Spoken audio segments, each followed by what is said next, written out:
자, 안녕하십니까. 중학교 2학년 여러분. 2학년 1학기 수학 듣기평가 12강 연립방정식의 활용 4문제 1편을 시작하도록 하겠습니다.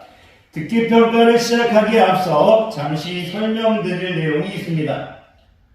당분간 연립방정식의 활용, 이 듣기평가는 교재에 있는 문제를 그대로 출제하겠고 4문제씩 1편, 2편, 3편, 4편 이런 식으로 만들어 가겠습니다.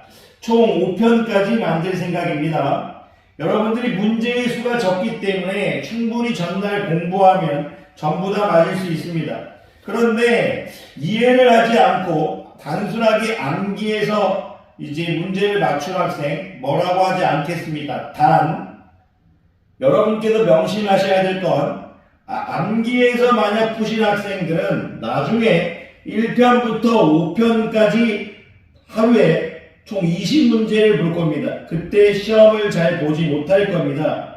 그러면 제자님들은 그때 선생님이 어쩔 수 없이 꾸짖을 겁니다. 왜 이런 말을 하냐면 지금 제가 시간을 많이 줄 때 4문제 이렇게 천천히 줄 때 완벽하게 이해해달라는 얘기입니다. 이해가 안 되면 학원에 일찍 와서 물어보면 친절하게 가르치겠습니다. 제발 부탁입니다. 연립방정식의 활용 4문제씩 연습시킬 때 여러분들이 완벽하게 이해해 주십시오. 활용을 계속 당분간 이제 중간고사가 끝나고 계속 이제 연습해 나가겠습니다. 대부분 활용은 이제 기말고사 시험 범위니까요. 그래 놓고 활용을 연습시키면서 함수를 나가도록 하겠습니다. 분명히 말씀드리지만 단순하게 암기하시면 나중에 분명 선생님께 큰 꾸중을 듣게 될 겁니다. 4문제씩 천천히 여러분께 해줄 때 완벽하게 이해하시고 질문 부탁드리겠습니다. 이야기가 길었습니다. 제자님들은 알 겁니다. 여러분들을 위한 선생님이 선택이라는 것. 자, 듣기평가 실시하도록 하겠습니다. 1번 민인의 반 학생 20명이 자전거를 타기 위해서 민인의 반 학생 20명이 자전거를 타기 위해서 2인승이 X대 1인승이 Y대를 합쳐 모두 12대의 자전거를 빌렸다. 민인의 반 학생 20명이 자전거를 타기 위해서 2인승 X대, 1인승 Y대를 합쳐 모두 12대의 자전거를 빌렸다. 20명 모두 빈자리 없이 자전거를 탔을 때 XY를 구하여라. 풀이 과정이 없으면 저런 오답처리입니다. 문제를 2번 더 읽어드리겠습니다. 1번 민인의 반 학생 20명이 자전거를 타기 위해서 2인승 X대 1인승 Y대를 합쳐 모두 12대의 자전거를 빌렸다. 20명 모두 빈자리 없이 자전거를 탔을 때 XY에 관한 XY를 구하여라. 한 번 더 읽어드리겠습니다. 1번 민인의 반 학생 20명이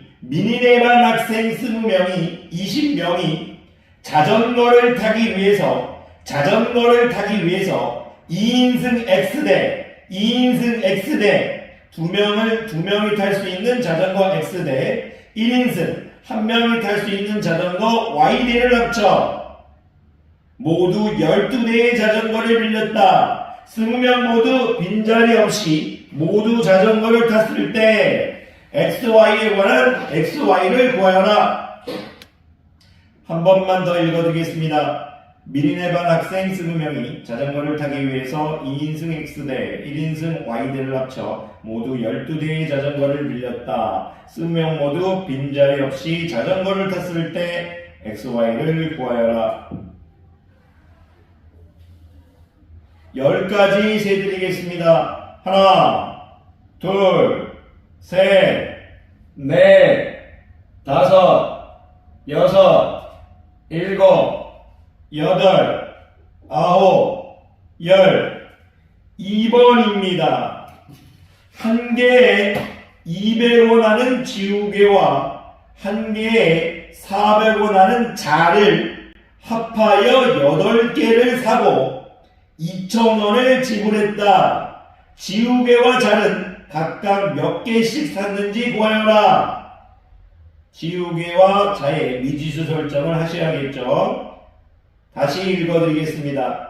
한 개에 200원 하는 지우개와 한 개에 200원 하는 지우개와 한 개에 200원 하는 지우개와 한 개에 400원 하는 자를 한 개에 400원 하는 자를 한 개에 400원 하는 자를 합하여 모두 8개를 사고 2,000원을 지불하였다. 지우개와 자는 각각 몇 개씩 샀는지 구하여라. 각각 몇 개씩 샀는지 구하여라. 한 번 더 읽어드리겠습니다. 2번.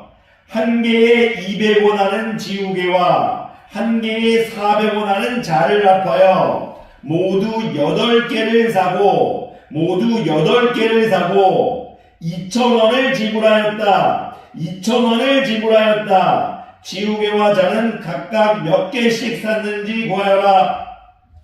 하나, 둘, 셋, 넷, 다섯, 여섯, 일곱, 여덟, 아홉, 열.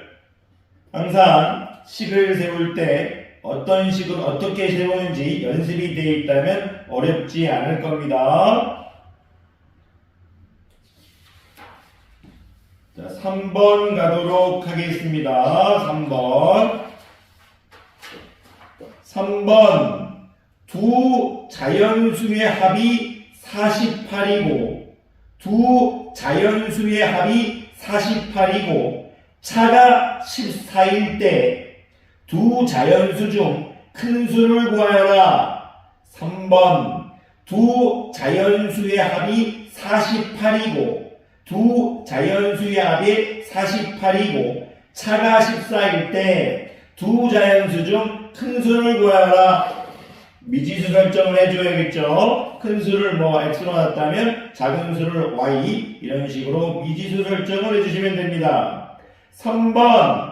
두 자연수의 합이 48이고 차가 14일 때 차는 큰 거에서 작은 걸 뺀 겁니다. 두 자연수 중 큰 수를 구하라. 힌트를 많이 드렸습니다. 3번 한 번 더 읽어드리겠습니다. 3번. 두 자연수의 합이 48이고 차가 14일 때 두 자연수 중 큰 수를 구하여라. 하나, 둘, 셋, 넷, 다섯, 여섯, 일곱, 여덟, 아홉, 열. 4번 마지막 문제입니다. 4번. 두 자리에 자연수가 있다. 4번. 자리수 바꾸기 유형입니다. 자리수 바꾸기 유형. 1학년 때 충분히 설명했고 이 문제가 끝나서 듣기평가가 끝나서 틀린 학생은 1학년 관련 듣기평가를 쏘아달라고 부탁을 하셔야 되고요. 그리고 관련 문제 보내달라고 하셔야 되고 그리고 선생님께 와서 물어봐야 됩니다. 이해가 안 되면. 죄송합니다. 듣기평가 중에 이야기가 많았습니다. 4번 다시 읽어드리겠습니다. 4번. 두 자리에 자연수가 있다. 두 자리에 자연수가 있다. 각 자리의 숫자의 합은 11이고 각 자리의 숫자의 합은 11이고 11이고 11이고 10의 자리의 숫자와 1의 자리의 숫자를 바꾼 수는 10의 자리와 1의 자리를 바꾼 수는 처음 수보다 45만큼 크다. 이때 처음 자연수를 구하여라. 다시 읽어드리겠습니다. 두 자리에 자연수가 있다. 두 자리의 자연수가 있다. 각 자리의 숫자의 합은 11이고 각 자리의 숫자의 합은 11이고 여기서 식을 하나 만들어야겠죠. 10의 자리와 1의 자리의 숫자를 바꾼 수는 처음 수보다 45만큼 크다. 처음 수보다 45만큼 크다. 처음 수에 45를 더해서 식 하나를 또 만들어줘야겠죠. 이때 처음 자연수를 구하라. 이때 처음 자연수를 구하라. 강의 시간에 충분히 설명해 드릴 거고 충분히 여러분들 이해시켰기 때문에 수업을 잘 들은 학생은 어렵지 않을 겁니다. 한 번 더 읽어드리겠습니다. 4번 두 자리의 자연수가 있다. 두 자리의 자연수가 있다. 각 자리의 숫자의 합은 11이고 각 자리의 숫자의 합은 11이고 10의 자리의 숫자와 10의 자리의 숫자와 1의 자리의 숫자를 바꾼 수는 처음 수보다 45만큼 크다. 처음 수보다 45만큼 크다. 이때 처음 자연수를 구하여라.